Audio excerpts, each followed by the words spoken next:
Hello everyone, how's it going? Dr. Incompetent here, and let's do a complete beginner's guide to Cult of the Lamb, shall we?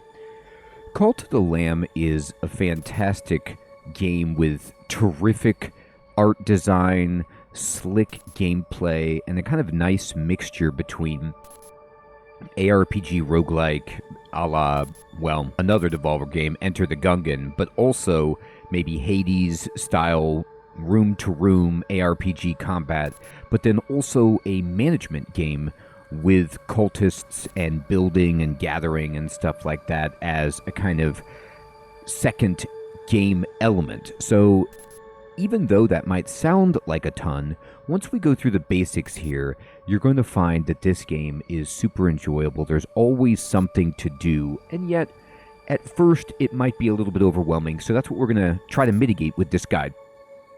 I'm going to start a brand new game so that you can play along if you're thinking about getting the game or if you already have the game, and I'm going to explain the controls, the UI, basic tips and tricks, how to fight, survive, and also I'm going to kind of move through in a series several elements of the game so that we can get deep and defeat the first boss so you can feel good about whether or not maybe this is the game for you, or at least get enough of a foothold that you can enjoy this game at your own pace. Now, I'm not going to spoil anything.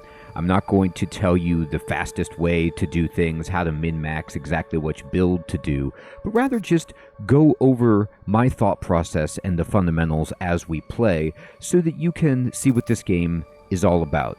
Sound good? Let's go ahead and start right now. Praise the Lamb, conduit to great power, promised liberator of the one who waits below. Yet sacrificial beasts take heed, for a crown cannot sit upon two brows.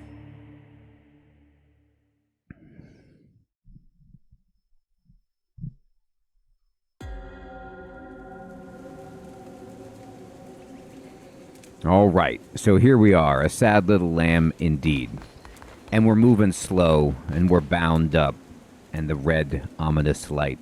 So, let me first explain that I'm going to be playing this game using a gamepad. They tell you, even if you're on PC, that a gamepad is recommended.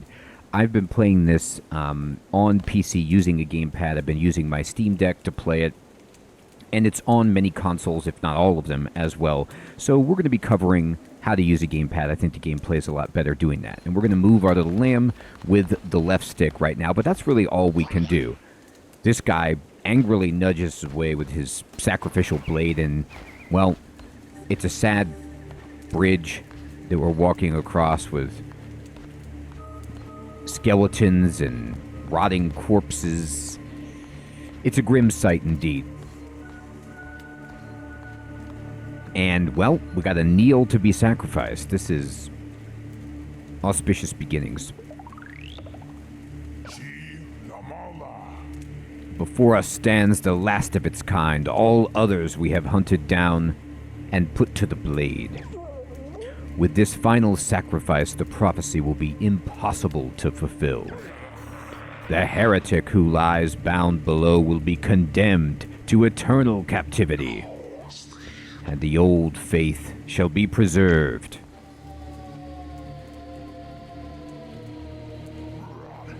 Oh my gosh.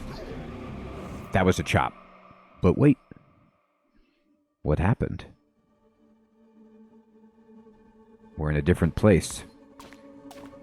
A cream-colored land of, well, I don't know. Chains? Clouds?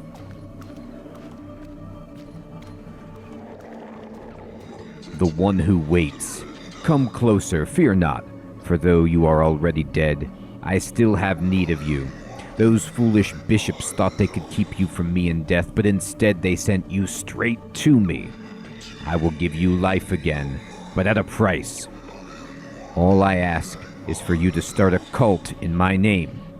Do we have a deal? And you can choose between yes or absolutely. So, not much of a choice. Let's go. Wise choice.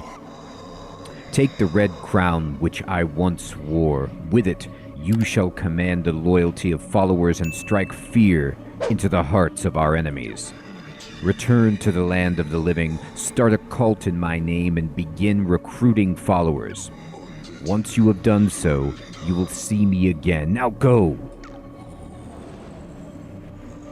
Here comes the red crown. Totally normal eyeball on the crown. Oh boy.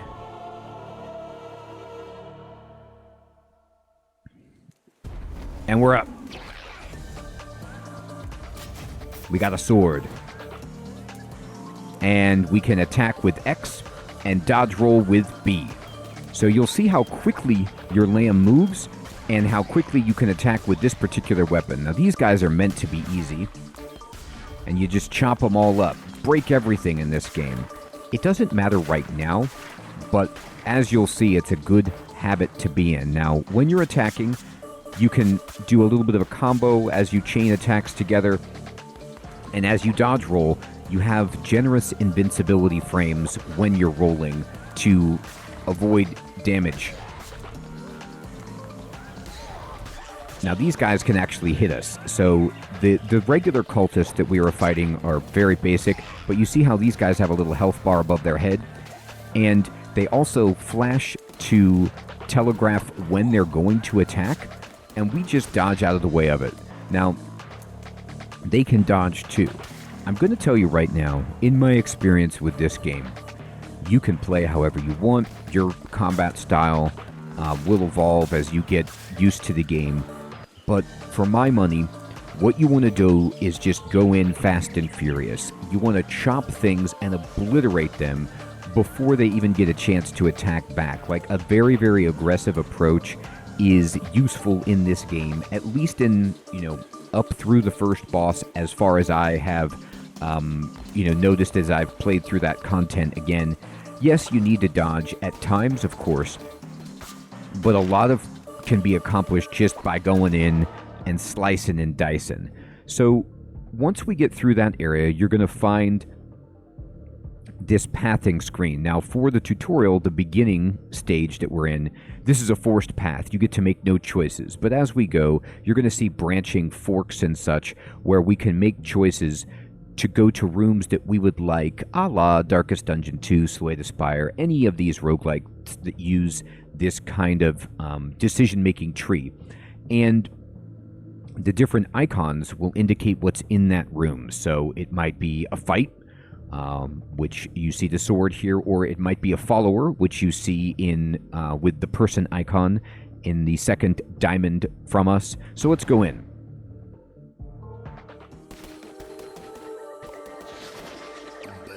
Ratau says, "Fear not, I am Ratau. I was once a chosen vessel like you, but those days are lost to the winds." He's got a little crown on his head, too. "I was sent to guide you. We are deep in the lands of the old faith and in grave danger. My instructions are to lead you to safety. Continue through the woods. Escape lies ahead. I will be close by." All right. So we've made a friend after we've been resurrected from the dead by a chained-up deity. Sounds good. Now, again, like I said, just break everything. We're not getting anything yet, but you'll see. And, yep, indeed, it's a fight.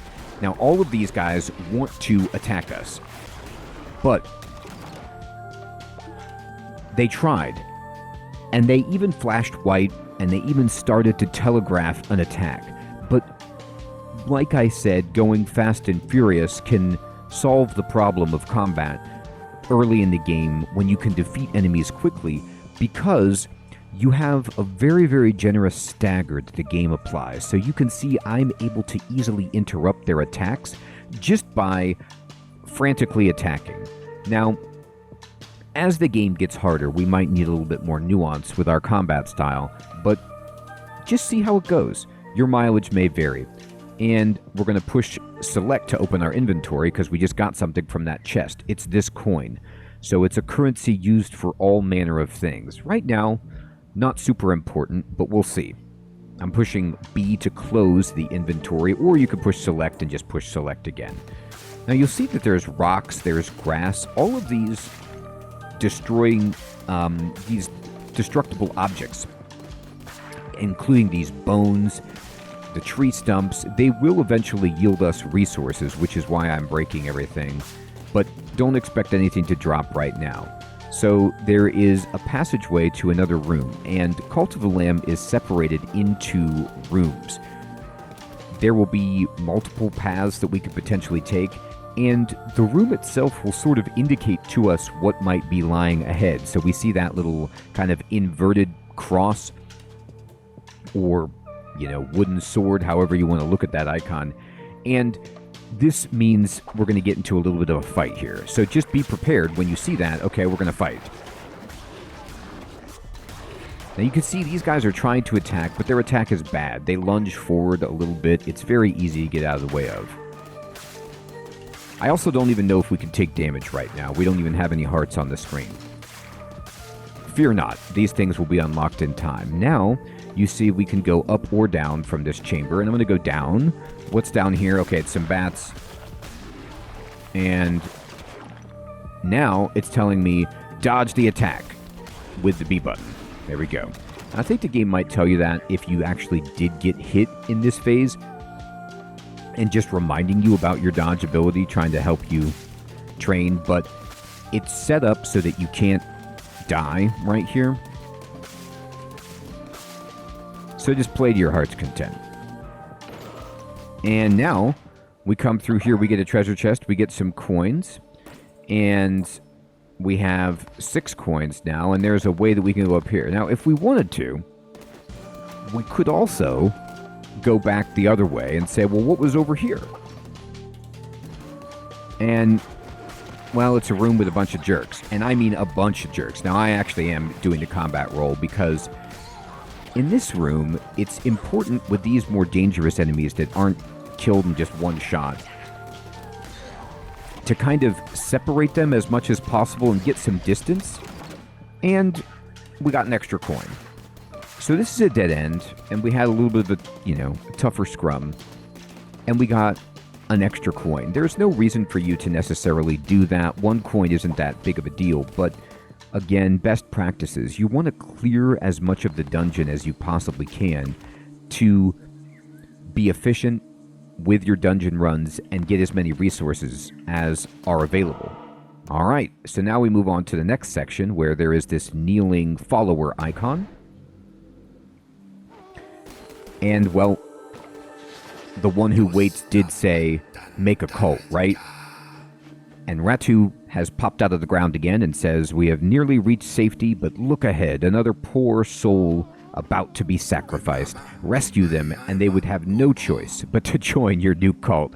That's how the real cults work. No choice because I rescued you from impending doom. It's a good trick. O mighty bishops of the old faith, we ask you to accept the sacrifice of this wretched soul. Oh, look at that poor little, deer. We're going to save you. Hey, who interrupts our ritual to trespass on sacred ground?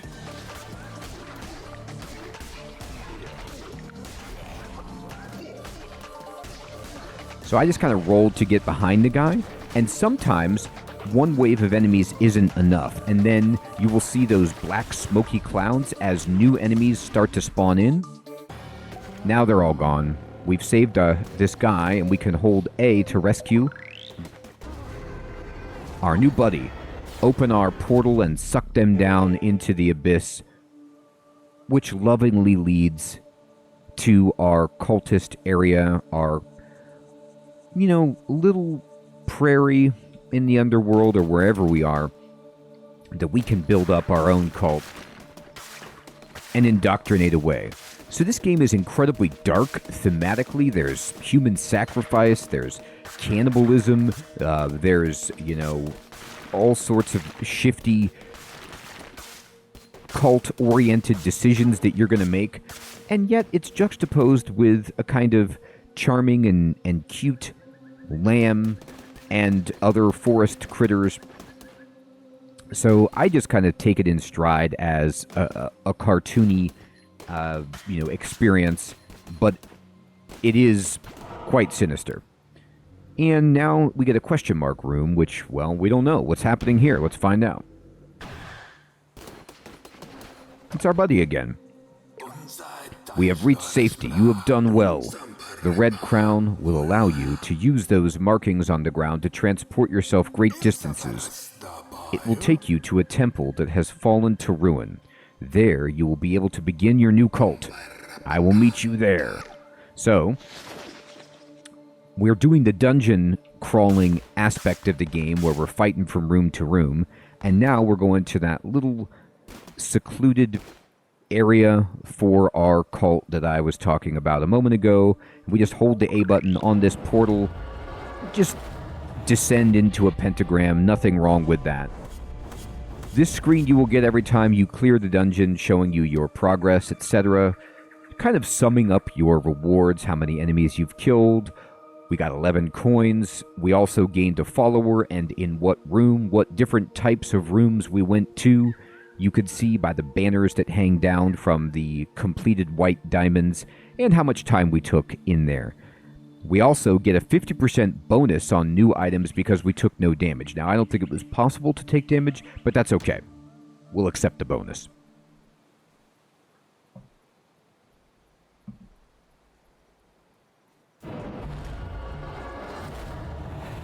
And here we go. Please select a difficulty. Don't worry, you can change the difficulty at any time in the settings menu. So, we're going to play medium, which is the developer recommended difficulty for this guide. Now, if you find it hard, just go to easy.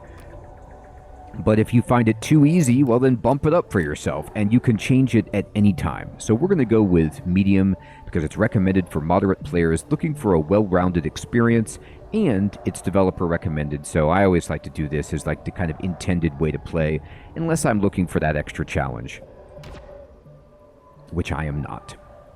All right, now, it is a beautiful little clearing.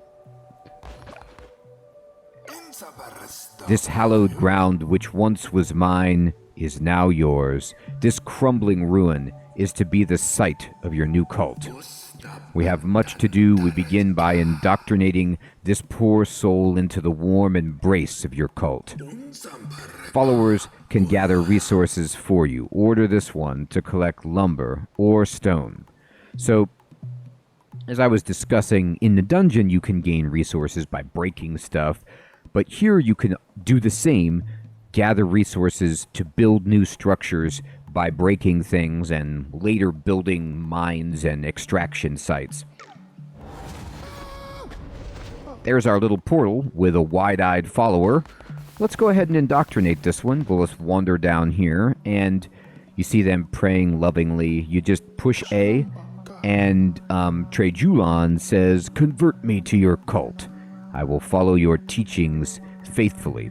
So we've switched from the dungeon crawling mode to the colony management building mode. And now, when you are indoctrinating a new member, there's a lot of things that you can change. So if we don't like that name, you can just click here to randomize it and, Temertre, sure, or you could just type in your own name. You can choose the form and change forms. There's a lot of forms that you get when you purchase the game. You can buy DLCs to get other cosmetics, and you can unlock forms within the game. I'm going to keep them as is. You could even change their color and their variant if you'd like. I'm going to keep this one as we see. And then they have some traits. These you cannot change. So they have a strong constitution, which means they heal faster when sick and in bed rest. They're polyamorous, which means they don't get jealous if the lamb has more than one spouse. But they're also cynical, which means it's harder to get them to level up. And, these make for interesting interactions, and you can tinker with these if you want to min-max, I suppose. But my approach is generally I just take everyone and deal with the consequences or benefits as they come. Accept. Make sure you click accept at the bottom, and then, hey, they get a new shirt. They're in. So from here, you could see this kind of menu with the red glowing eye, and you just use the left stick to either tell them to chop trees by holding up or hold down to say, collect stone. And you want trees at first. We need lumber for most things early, so we're going to say, give me some trees. Ratau says, by your hand, our cult will grow powerful, but your followers cannot live on prayer alone. They must eat. Gather the necessary resources and build a cooking fire. It will allow you to prepare meals for your followers. And this is a huge part of the game. As is with any management, you got to feed our colonists. So you can see in the upper left, I do have 3 hearts. It's displaying that. It shows you I have 1 follower and I have 11 money.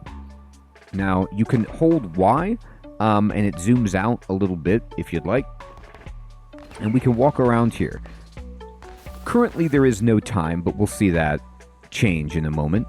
And when you get near anything that you can interact with, you see it highlights in white, and then at the bottom center of the screen, it tells you you can mine this by holding A. Now, they want us for... You kind of see in the upper right there's a quest to collect lumber and stone. So we need 2 stone. I'll just hold A, and you see a progress wheel appear. And as we fill that in, I got myself a stone, and I can mine this one and get that 2nd stone. And now we have it. That portion of the quest has been checkmarked, and a line is through it, meaning we're done. And now we just need some wood. We can go over here to this berry bush and collect some berries if we want. And we got 3 berries and 2 berry seeds. Remember, you can push select to check out your inventory and see what you got. So all of these items go into different categorical tabs: food, items, currency, etc. And I'm going to chop this lumber. Bam, we got some wood. Now, if you want, you can go over here to your cultist and you can help them out chopping this down.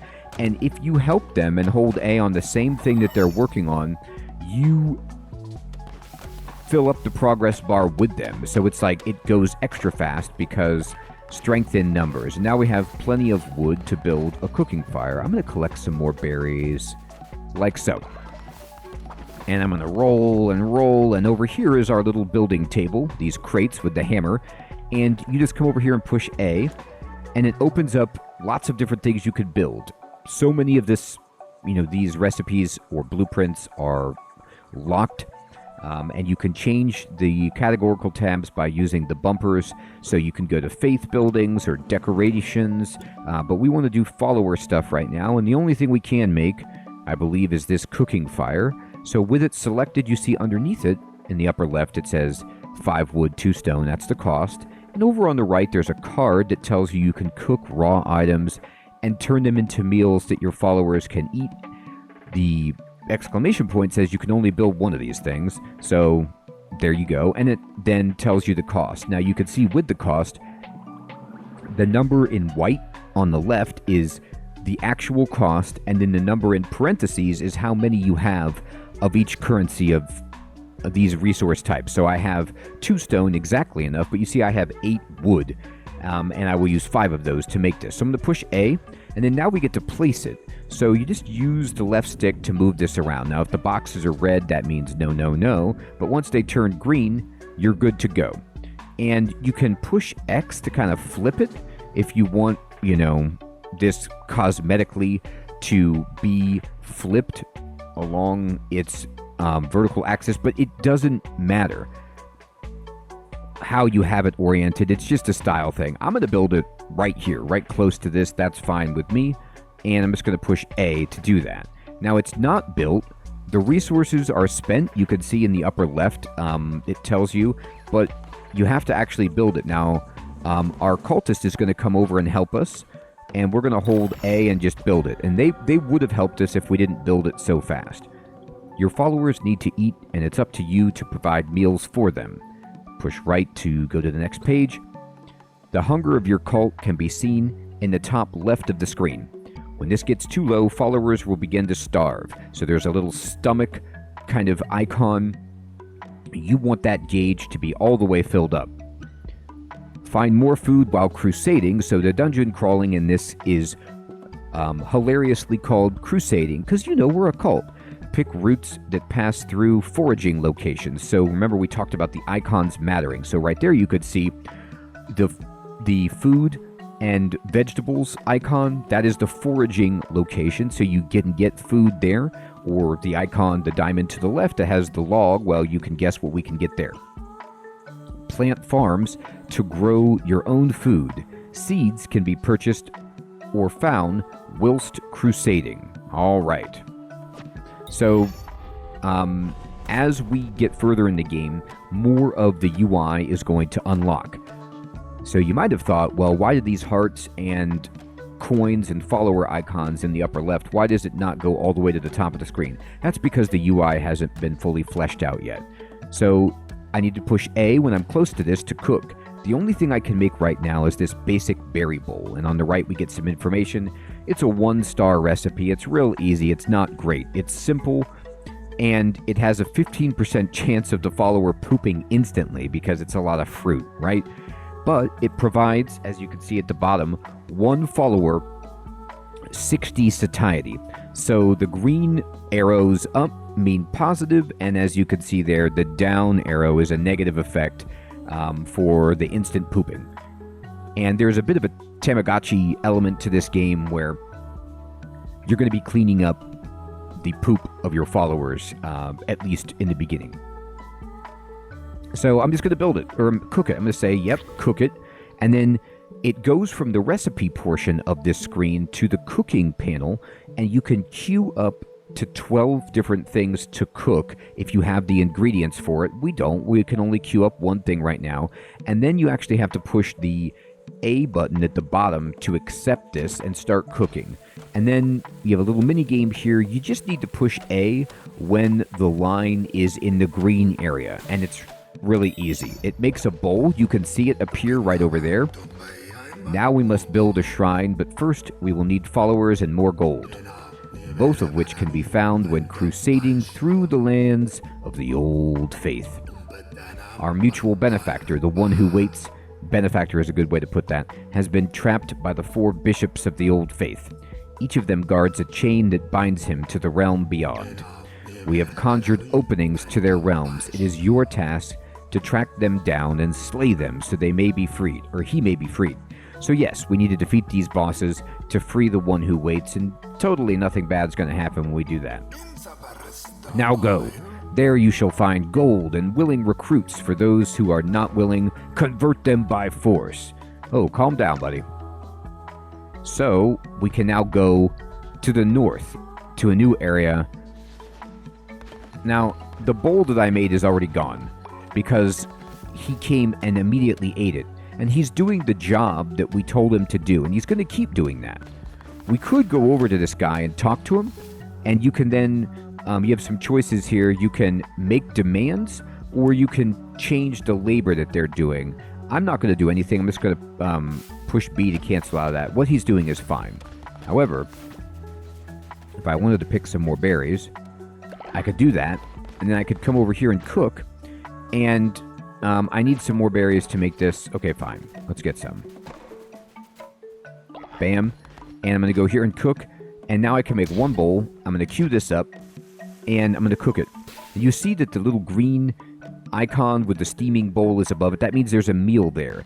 And what happens is, like, you can make meals, and they just sit around here, and then when this cultist is hungry, they will come eat it. So in this way, you can kind of prepare food for your cultists so that when you're out crusading, they can eat when you're gone.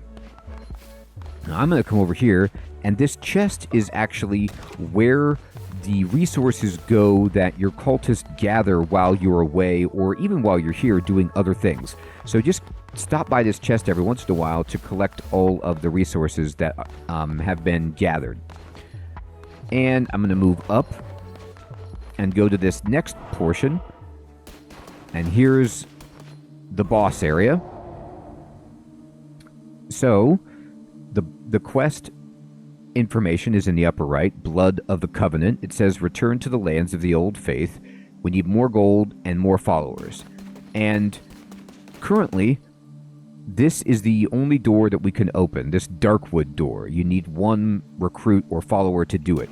If I went over here, you could see we need 9 to open up Anchor Deep, which we can't do right now. So let's open the only one that we can, which is this green door. Bam, how about that? So you could see our little follower, he came up here to pray at that icon or statue. And boom. We made it.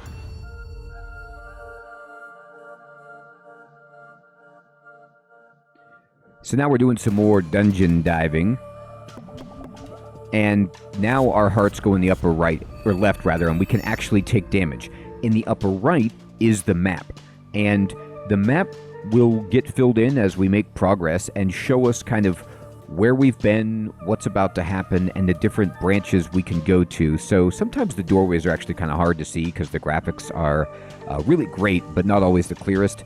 And use that map in the upper right to orient yourself.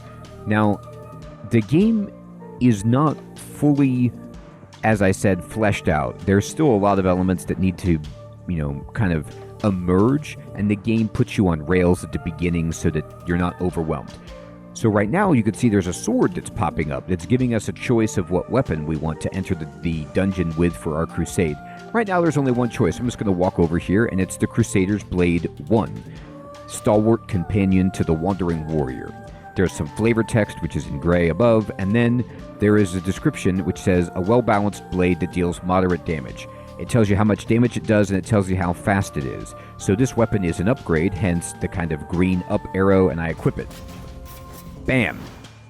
And I've got it, and now I can use it. You can practice on these dummies if you like, but chop down all this grass. What's this say? Read it. Entering the lands of the Bishop Leshy. Those who do not follow the ways of the old faith will be destroyed. Uh-oh. And I'm just going to break everything I see. Okay, so we've broken everything possible here. I'll break that too. Get out of here. You can't kill these. This is just for kind of testing out your weapon.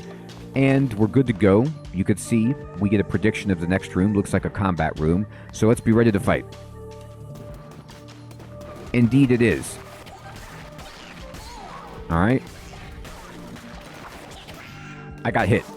I tried to roll, but I got stopped by the stone, and instead of rolling past that enemy's range, I just sat there in it because my roll, you can see, does not pass through these. So you really need to start being mindful now of your surroundings more. But it's good to see, number one, what happens when you get hit. You hear that sound effect that indicates you've been hit, and we took a half heart damage from that guy. So we're hurt. How do we get our health back? Well, you will see. When you've defeated all the enemies, the game gives you that great indication that there's going to be no more waves of enemies because a treasure chest appears and you get rewards. So the benefit for going into a combat room is if you clear it, there will be rewards. And now I'm going to break everything that I see.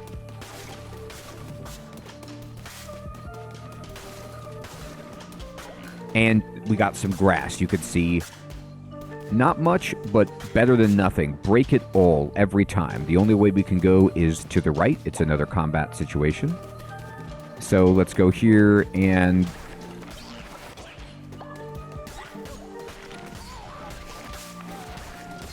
You see these guys, as long as you're one-on-one, you could just interrupt their attack by just continuing to hit them. All right? So we got some coins. Anything else we got there? We've gotten 2 pieces of meat that we can cook. We have 8 seeds, so we can plant. And we've gotten 6 lumber, which is just terrific. By the way, I always called the lumber wood. Now look at this. That fruit that we found gives us a green heart. Those green hearts that you can see in the upper left that go on the end of my red hearts are temporary. They give you extra life. Any damage that you take will be taken from that first, and you cannot replenish it, but it's like a nice little cushion. We have an extra heart. Now we can go to the north or south, down here or up. It appears to be the same, but wait a minute. We're now getting some more information. So that cross icon that I was saying indicates a combat does not always do that. It just indicates another room. So now let's update our information and look at the top of the screen. You see the stars and the moons and planets hanging down. This graphic indicates to us that we're going to get a special type of room, and let's go up and see what that is. Well, it's the tarot reader. It's Clawneck, praise the Lamb, conduit to great power, promised liberator of the one that waits below. So the card showed me once, many lifetimes ago. Or has that yet to be? I have always drawn your cards, Lamb, and yet this is the first. Take these cards, and I will draw another each time we meet. When drawn by me, they will grant you power. So, we now get into the kind of Hades roguelite element going between chambers where, in this case, whenever we find the tarot reader, so always look for these stars and moons, you're going to get a selection of two choices. At least right now we get two choices, and they are good, and you pick the best one that you want to make yourself more powerful. So we can either get the Lover's One, which gives us, like we just talked about, that extra blue or green heart, which is temporary health, or on the right, we can get Master of the Art, which just increases our overall weapon damage by 1.2. Now, I want more damage, so I'm going to take that. But you could take more health if you want as well. Remember, it's temporary, but still, that's a lot of health. I'm going to take this, though, because it's always damage. And we get it. Your deck decides your fate. You may find more upon your crusades, and I will draw from them. Look upon it now. So, what he's telling us is right now we have these different options that we could potentially get when obtaining our tarot reading. And you could see what all these different options are, and throughout our progress, we'll find more cards that will add to this list. So, these cards that are face down, we don't have them unlocked yet. We have 15 out of 61 cards collected, as you can see on the bottom left. But through different interactions, treasure chests, etc., we will get more and more cards to vary our run and give us even more powerful synergies and builds and possibilities. So I'm just going to close that. Your cards have been drawn. The path lays ahead. Now, over here, you can see that book again, and whenever you want to just see what choices there are. All is as it should be, as it ever was, as it always will be. Sure, right. Now, don't forget, even in this room, you can go around and break stuff if you like, the fire, all of it. And there's some meat hidden in the fire. Break everything that you can. And now, you can see at the map in the upper right, there is a tarot card icon for that room. It's been completed. It's yellow. You can see the entrance with the arrow in the left. And now we need to go to a room down here. But don't forget to break everything.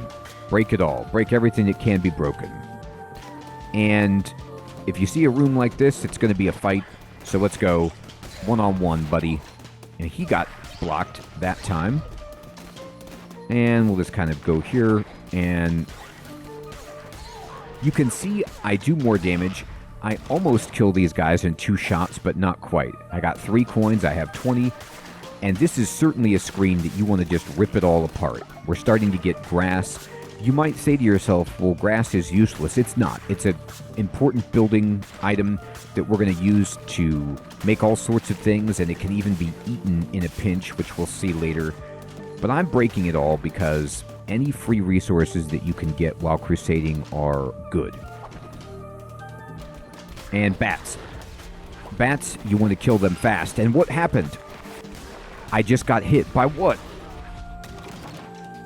I killed the enemies fast so we didn't have to worry about them, but you see the little circles that are running in vertical rows to the left and right of this chest? Those are traps. They are turned on when the enemies are on the screen, but once you kill them all and the chest appears, they turn off, so I can safely walk over them. But I walked on the trap and took damage, which you can see has been subtracted from my extra heart.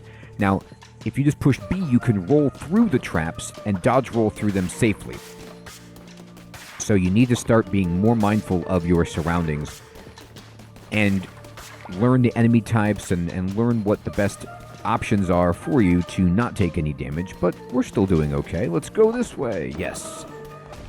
And, well, we got a big chest filled with a bunch of money, and we're done with this room. So let's go on through the door, and now we have a choice. We can get food, or we can get stone. Now I'm going to take food. The foraging icon. Why am I doing this? I am doing this because stone is something we can get pretty readily, and we don't need it as much right now.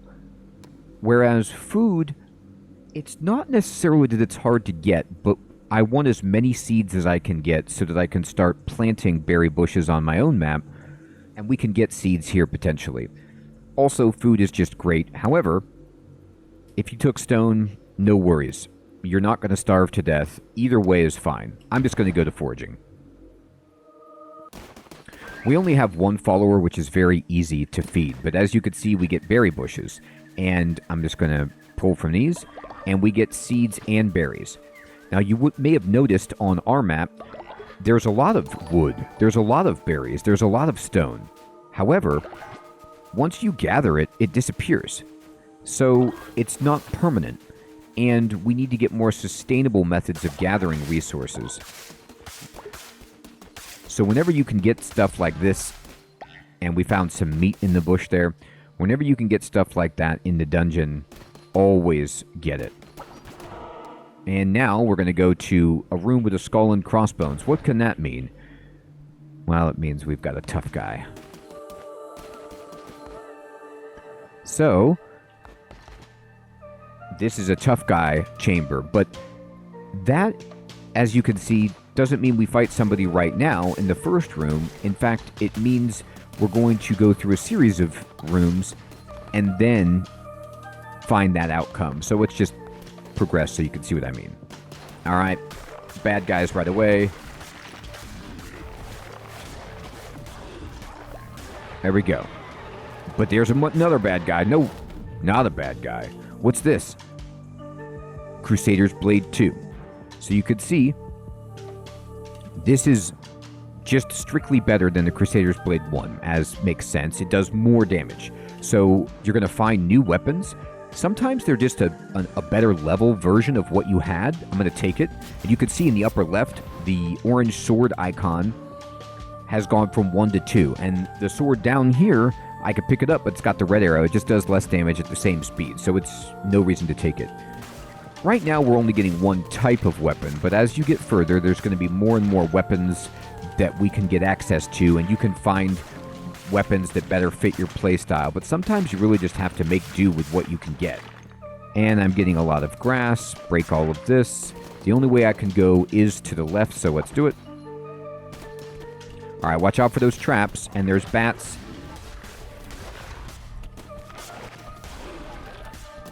All right, traps off, chest out, coins gathered.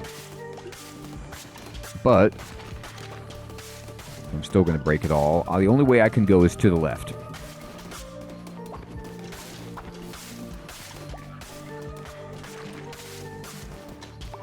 All right, there we go. Okay. Small room. Sometimes you find yourself in these tiny rooms and you want to just fight stuff really quickly. Oh my goodness, what's happening? Why is everything shaking and breaking? It's time for a visit from a dear friend. Leshy, how can this be? Hey, I remember you from my ritual sacrifice. You were put to the blade, lamb, as all your kind were, and yet here you stand before me, unrepentant.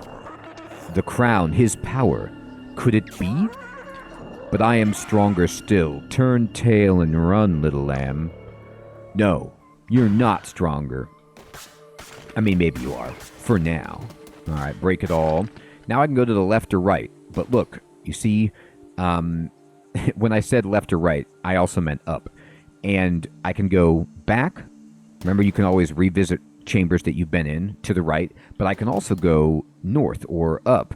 And hanging down are the stars, moons, and planets of the tarot reader. Let's get this immediately. Let's get a new benefit. I always like to go here as fast as I can to make myself stronger. Tell me, lamb, do you believe destiny immutable? Well, I can get the telescope, which reveals the map, or I can get divine strength, which makes me attack faster. So I'm going to take divine strength. This map is not going to be very big. I don't see the benefit currently of revealing the map. Later, when it's a bigger dungeon and maybe you're doing something specific, this is good, but the ability to attack faster is tremendous. I'm taking that.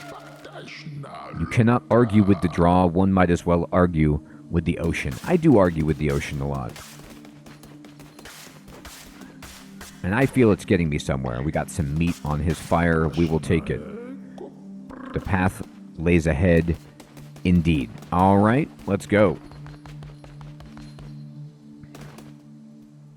And who's this? Oh my gosh, Leshy, you have come far enough, little lamb. My followers are willing to do anything for me. Can you say the same of yours? I was getting ready to just go claim this guy, but he's got that little hood on that looks Leshy, like Team Leshy. Amdusius, I give myself to the cause, O mighty leader. Uh-oh. By the blood of the great ones, destroy the red crown. Oh my goodness, that's hideous. Amdusius, what happened to you? Okay, so immediately, we are on a boss.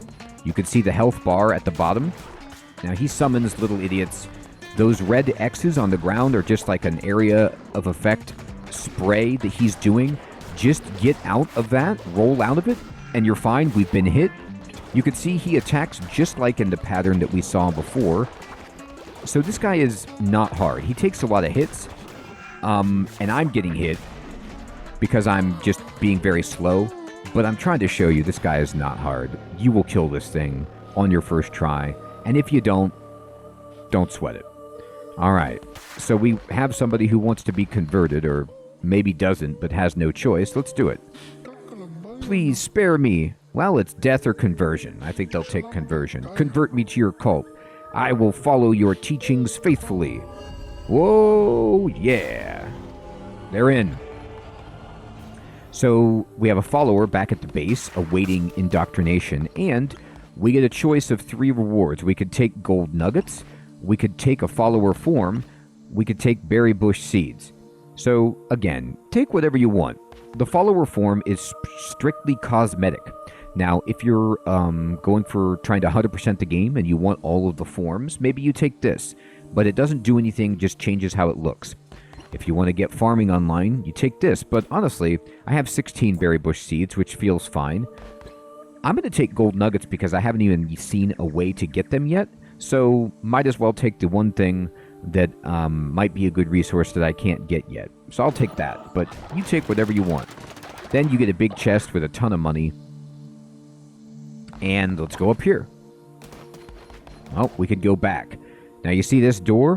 1 quadrant has filled in, which means we're 25% of the way to fighting the big bad boss, Leshy themselves. But for now, we need to do more crusades to kind of really get Leshy's attention. I'm just going to hold A and return to the cult.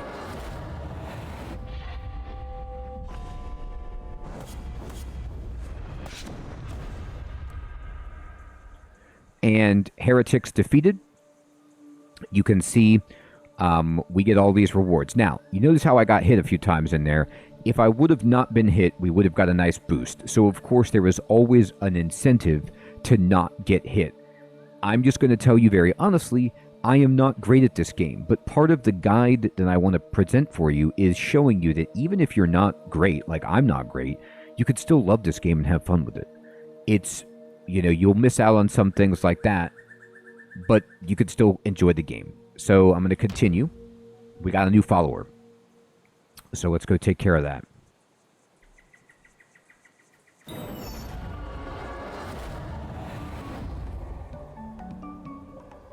So, we go down, and Ratu's waiting for us, or Ratau. I am relieved to see you made it safely, and you have not returned alone. You have convinced more to join your flock.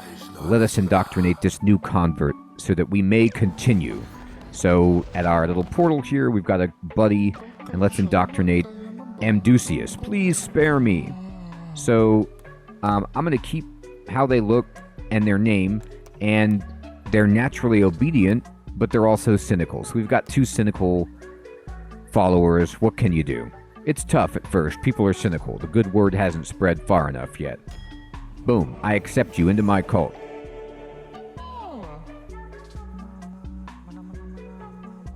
Okay, and now what do you want? Well, we already have somebody on wood, so let's put them on stone. Let's just divide and conquer. Followers will either work or worship. Worshipping followers generate devotion for you to collect. But to collect devotion, you require a shrine. So now we have a new goal. As you could see on the build station there, there's a kind of terrifying black shadow emerging with that inverted cross. And we need to go over here and build. And they want us to build in the faith panel. It defaultly goes here, a shrine. This just costs money. So we can build this, and we're going to put it right here. There's only one place you can put it, and we're going to place it. And let's hold A to build it. You can see our buddies are coming over to help us. We did it together. Praise be, your followers can now worship you. Here is a new follower. Assign them to work at the shrine. Then collect the devotion your followers generate at the shrine to unlock divine inspiration. So here we're really getting into it. We're getting a lot of new folk. There's a little piggy here. Let's indoctrinate Prescribe. Please spare me. All right, buddy, I will. Cynical again. Unreal. All right, here we go. Come on in, buddy. And now we have a new labor type. They're only going to give us one choice because it's guided, but we need to do worship, which is the prayer hands. And they will now go to this, and just over time they will generate devotion.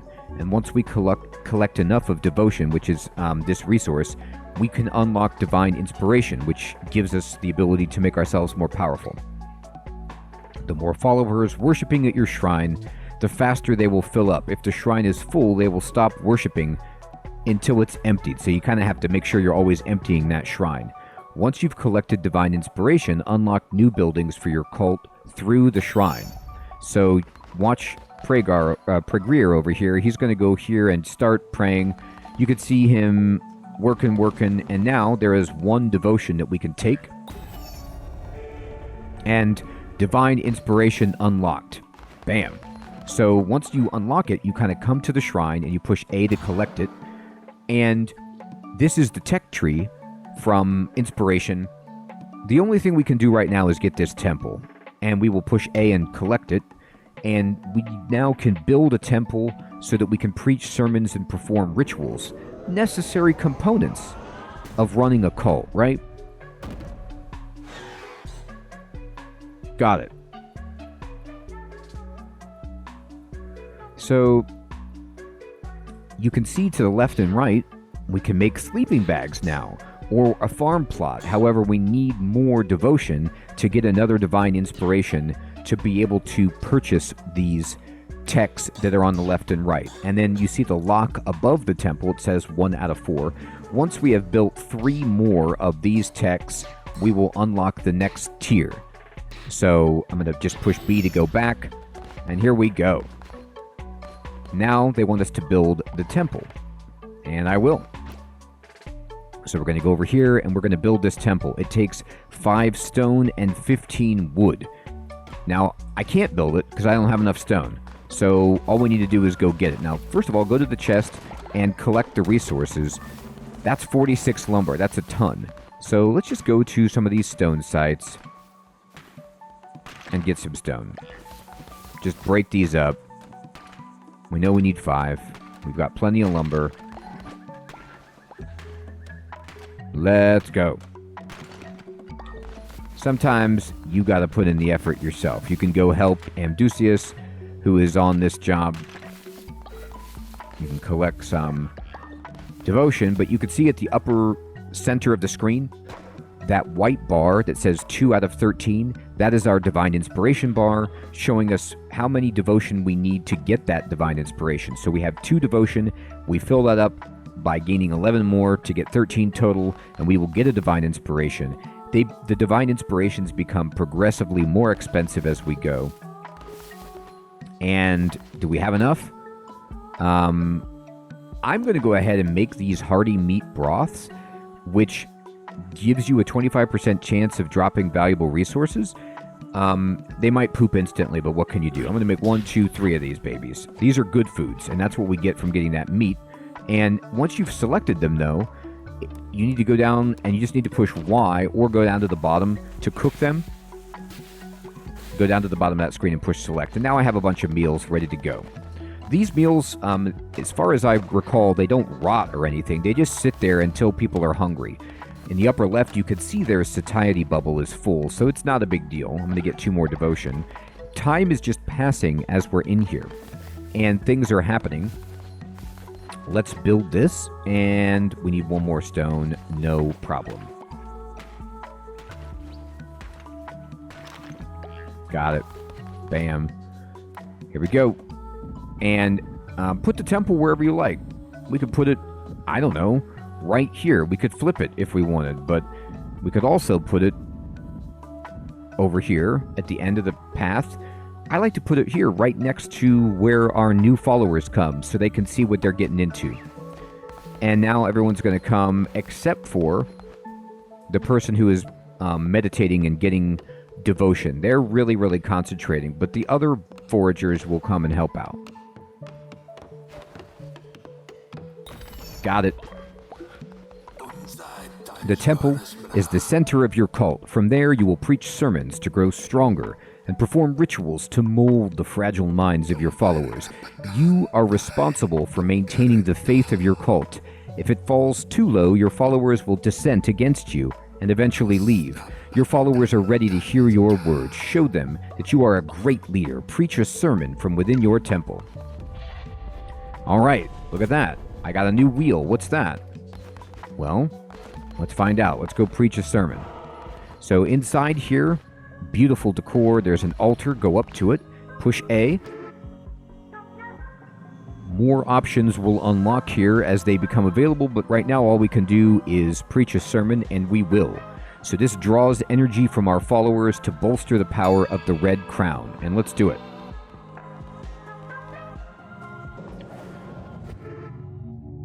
So you see, the prayer hands are going up. We got 3 out of 3. Strength through the flock. Through the faith of your followers, you grow stronger. Performing sermons will draw power from them and allow you to unlock new abilities, weapons, and curses. Followers with a higher loyalty level will generate more devotion. Therefore, the more followers you have and the more loyal they are, the quicker you will gain new abilities. Correct. They will gain more devotion. They also gain more here, too. And now we've got something that we can put in to another tech tree, and we can get Hearts of the Faithful, and this just gives us more life, so we permanently gain half a heart. So I'm going to hold A right here. Boom. Got it. And then we see some abilities. These powers that we get reflect our power within the Crusades themselves, their combat stuff. So I'm going to push B and cancel that. You were amazing to behold, a natural leader. I see why you were chosen. If you are to guide your cult, you will need to declare doctrines so that they might obey you. Return to the lands of the old faith and seek out commandment stone fragments. With these, you will be able to declare new doctrines. All right. So we gave a sermon, and we gained a level of prayer hands in the bubble in the upper left. This prayer hands bubble in the upper left is actually your faith, and it's measuring another gauge that you need to manage, which is how faithful your followers are. As long as that's full, people are faithful, everything is going well. But if that goes low and gets to the bottom, then people might become dissenters and kind of like preach against you and just sow dissent. All kinds of mean stuff that we don't want to happen to our cult. So that's just something that we want to keep maintained, and the easiest way to do that for now is to just do sermons. Now you can only give a sermon every day, and you could see in the upper right we now have a day indicator. It's nighttime on day 1, and time is passing, albeit slowly, while we're moving around in here. And so we can't get more faith today, but we can tomorrow. And there are other ways that we can keep that topped off, but for now, that's our main way. So we have 3 followers, 36 gold, 3.5 hearts. Everybody's full. No problems there. We can get a little bit more devotion by holding A by this. We're up to 8 out of 13, and oh my god, here's some poop. So whenever you see this poop, clean it. Come over to this and hold A to rake it up. Unsanitary conditions at your cult will cause your followers to become sick. If a follower becomes sick, then you got to assign them to bed rest or they could die. Resting will allow them to slowly recover, but while they're resting, of course, they're not doing work. They're not generating resources. Poop, vomit, and dead bodies cause illness to spread quickly throughout your cult. Cleaning messes and burying bodies will prevent the spread of illness. So now we have a new little gauge, which is kind of like the hygiene gauge, the cleanliness gauge, and it looks like a germ. So you want that to be full and green, and it is. Awesome. Well, everyone, we need to go back and do some more crusading to find commandment stones, and we'll get into that next time. I think this is a great place to end our first episode of this guide series. We've explained a lot of the basics, we've walked through a little bit of the beginning portion of the game, but there is still so much to do, and this is going to be a guide series so that we can go further and show you more of the game's content and play loop and explain things as it emerges naturally. Everyone, I hope you have found this to be useful so far for learning how to play Cult of the Lamb. If you have any questions about the game, please post those in the comments below. And if you are a Cult of the Lamb expert and want to clarify any points that I made or add your own wisdom, that would be awesome. Just do so in a way that's non-spoilery for new players and is easy to understand and not too in the weeds and overwhelming. I would appreciate that. Thank you so much for watching, everyone. I'll check you in the next one. Take care.